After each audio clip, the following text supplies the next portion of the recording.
Good morning, folks. Now things are getting more interesting. The solar flares are kicking back in strongly. We had a geomagnetic storm overnight, and it's likely more is on the way. We'll do the full run along with hurricane looks and some top articles, but let's go right to yesterday's now jacked solar wind data. This happens during discovered dropouts, but you can still see that one of the CMEs we expected did strike our planet yesterday. It caused the geomagnetic unrest you see at the bottom, including the red bar bottom right, a low-level geomagnetic storm that is having minor reverberations this morning. It was a fairly rapid onset of the ground magnetic perturbation and geoelectric surging. Nothing hit scary levels here, but locally, minor electrical issues may be ongoing overnight and into today. But of course there is more coming, including what happened on the sun just this morning. The bright flash you see is an M-class solar flare erupting from the southern active region. Just look at the mountain creation on the X-ray flux.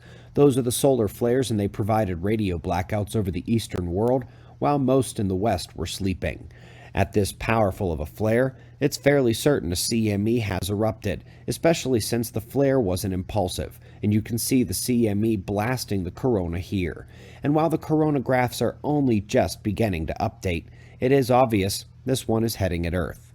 But it's not next in line. The CME we saw leaving the sun yesterday is also on its way to the planet. The Enlil spirals last night here are for the previous CME, and so we've got at least a 1-2 punch coming when you include this morning's eruption.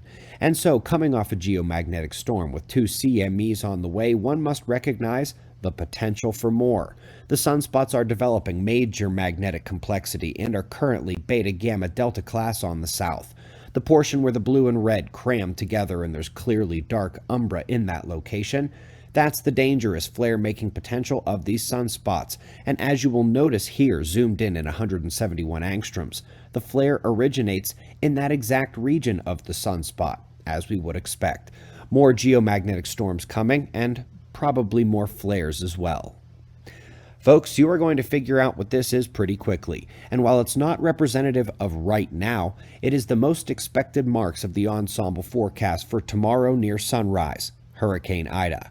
This is indeed the wind survey of the hurricane field, which should be nearly Category 5 by that point, helped along by the solar flares, as we'll review here at the end of the show. Top articles begin with the search for a threshold of electromagnetic radiation effect on the brain, and they didn't find it. Rather, every person is different, with varying susceptibility. But regardless of your own personal electric interaction with the cosmos, you can help yourself do the best you are able to protect it. How do you piss off pharmaceutical companies? Write a major paper on medicinal plants that can help degenerative neuronal complications. Nice little nod up next out of China, where they find that the ENSO, solar activity, and the Atlantic oscillations drive temperatures over the long term. And as those with our textbook know, both ENSO and the Atlantic are heavily forced by solar activity. It's like saying the same thing 3 times. A bit of a mystery in the science community up next. They know that Earth's magnetic field is rapidly decaying, but they were expecting a ballooning of the auroral ovals to match, and it's not happening.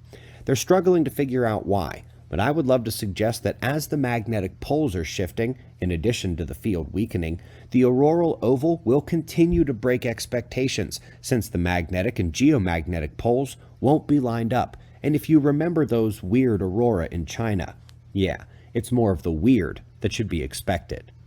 Last but not least, some shots from our textbook on solar forcing of terrestrial storms, including the tropical variety. Folks, it's no coincidence that the tropical storm of the year so far is heading into the Gulf as the sun keeps pounding away. And it's no secret why they took the forecasted strength up over the last day. It may have been a few years since any of you thought about the first student observer, Ferris Wald, who took a study of the sun in tropical storms and won his state championship, the National Science Championship, and was a semifinalist at the World Championships. We are watching that science unfold in real time right now on Earth.